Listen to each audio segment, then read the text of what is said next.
Uh, Vern, we have a couple other questions. One from Crystal about advice that you might offer for likability in gendered terms. And then we have a second question about how direct one should be when networking. Okay.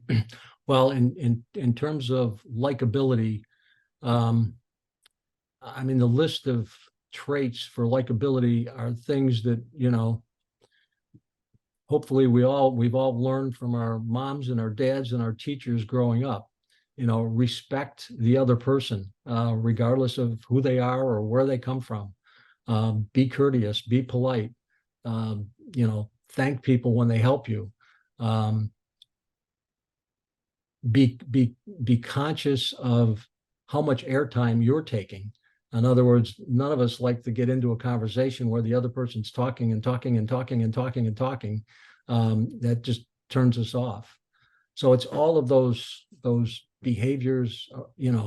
Obviously, do what you say you're going to do. If I tell Milray, hey, I saw this article and I'm going to send it to you, and Milray says, great, I'm looking for it, and a week later I don't send it to Milray, and he reaches out to me and says, oh, Vern, you said you were going to send me the article. Oh yeah, I forgot. I'll send it to you. And then I don't send it to him. I mean, what's your impression of that situation when the other person is responding or not responding in a way that they said that they would?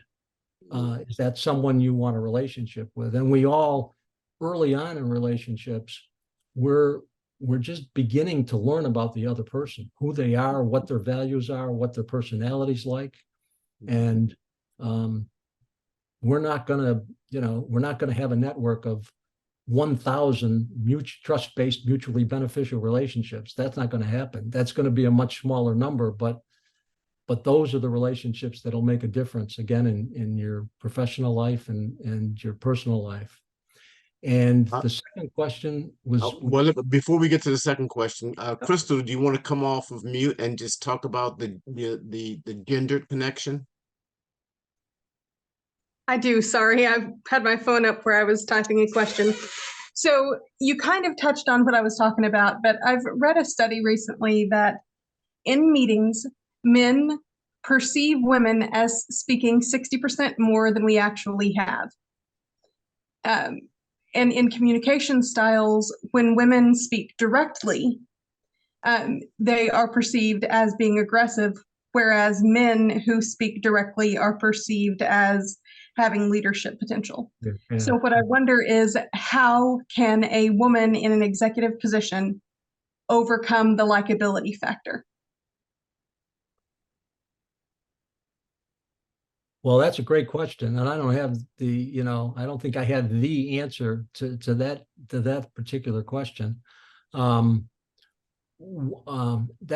has a lot to do with the culture of the organization and the leadership of the organization. Again, for males to see females as being too direct, too bossy by speaking up, but it's okay for males to do that. I mean, that's no different. That's almost no different than, my skin's black and your skin's white, and you don't like me for that, or you have some, I'm cast in some, negative light.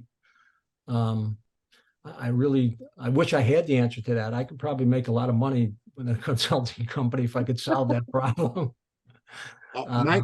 Vern, my guess is that if you focused on being, and this might not be the direct answer, but focusing on being your authentic self, I think goes a long way to contribute to your likability. If a person just and it may not happen in the first encounter, but if a person if you show up as an authentic person, it seems to me that people can work with that rather than being inauthentic.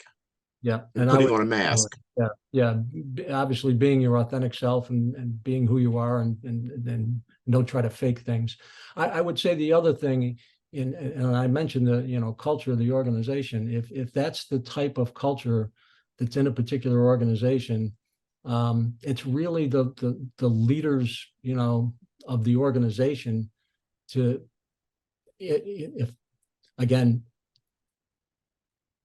a woman who, and maybe more than one woman, bringing it to the attention. This is the way that we feel, using some type of outside organization, whether it's an executive coach or it's a team building consultant, to get at some of these things that are underneath the surface, or things that are not really openly talked about, and work together to try to solve those types of issues, because those are very, very tough issues to live with and to try to overcome.